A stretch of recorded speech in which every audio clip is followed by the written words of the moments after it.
আসসালামু আলাইকুম বন্ধুরা, সবাই কেমন আছেন? শুভ সন্ধ্যা সবাইকে।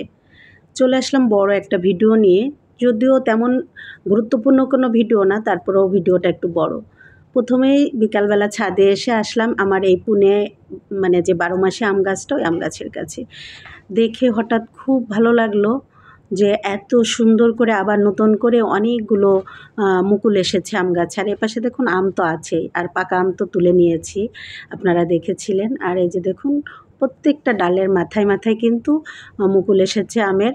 বেশ ভালো লাগছে, আনন্দ লাগছে, কারণ সিজনের শেষে আম হবে, একটা হোক, দুইটা হোক, পাঁচটা হোক, যাই হোক না কেন তাতেই আলহামদুলিল্লাহ।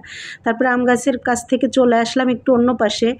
এসে দেখি মানে এত সুন্দরভাবে আমার এই সাদা জবাগুলো ফুটে আছে, এতগুলো জবা একসাথে। আর সাদা তো সবসময় আমার প্রিয়, আর একসাথে এতগুলো সাদা জবা এত ভালো লাগছে দেখতে। ভিডিওতে কেমন লাগছে আমি জানি না, কিন্তু আমার কাছে বাস্তবে কিন্তু অনেক অনেক ভালো লেগেছে। আমার কাছে বাগানে সব কিছুই ভালো লাগে, কিন্তু মাঝে মাঝে যখন বলি যে একটু বেশি ভালো লাগে, তার মানে সত্যিই আমার কাছে সেটা বেশিই ভালো লাগে। কারণ এত ভালো লাগছিল, সাদা ফুলগুলো বেশ সুন্দর লাগছিল। আর যেহেতু একসাথে অনেকগুলো, এখানে কিন্তু 10টা জবা ফুটে আছে একসাথে, বেশ সুন্দর। আর তারপরে কি করলাম, একটু চলে আসলাম পুঁইশাক কাটতে। পুঁইশাক কাটতে যেয়ে কী হলো জানেন, লাল মাজালির কামড় খেলাম। আগে একদিন মরিচ তুলতে যেয়েও লাল মাজালির কামড় খেয়েছি, আজ পুঁইশাক তুলতে যেয়েও লাল মাজালির কামড় খেয়েছি। মাচার ওইখানে মানে ধুন্দল গাছ আছে, বরবটি গাছ আছে, সব ধরনের গাছ আছে ওখানে না, বেশ লাল মাজালি হয়েছে। আর কিছু করতে গেলেই শুধু প্রায় দিন আমি কামড় খাই। তো আজকেও কামড় খেলাম। তারপরে ভাবলাম যে ছাদ থেকেই একে বেশি কুটে নিয়ে যাই। আমি বেশিরভাগ সময় শাক চেষ্টা করি ছাদে বসেই পরিষ্কার করে নিয়ে আসার, কারণ বাসায় এসে পরিষ্কার করাটা আমার কাছে কেমন যেন ভালো লাগে না। তো আমি বসে বসে ওখানে পরিষ্কার করলাম। আমার ছাদে 3-4টা টুল আছে, বসার বেঞ্চ আছে, কিন্তু আমি কাজ করার জন্য কাঠের 4টা টুল বানিয়ে এনেছি। তো সেই টুলের উপর বসে বসে শাকগুলো কেটে নিলাম।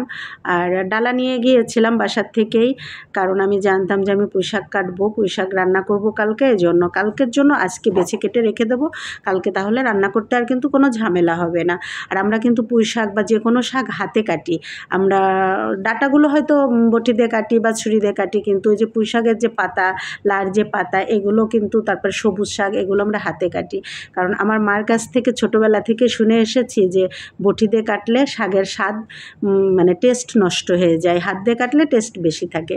এই কারণে ছোটোবেলা থেকেই ওভাবেই হাতেই কাটি। আর পুঁইশাকের ডাঁটার যে আগার নরম নরম যে ডাঁটাগুলো হাত দিয়ে কাটা যায় বা নেওয়া যায়, সেটা আমি কিন্তু অলরেডি মানে অল্প অল্প আগাগুলো নিয়ে নিচ্ছি। আর যেগুলো বড় বতি, সেগুলো আমি রেখে যাচ্ছি, ওগুলো আমি আবার রেখে যাব, পচে সার হয়ে যাবে।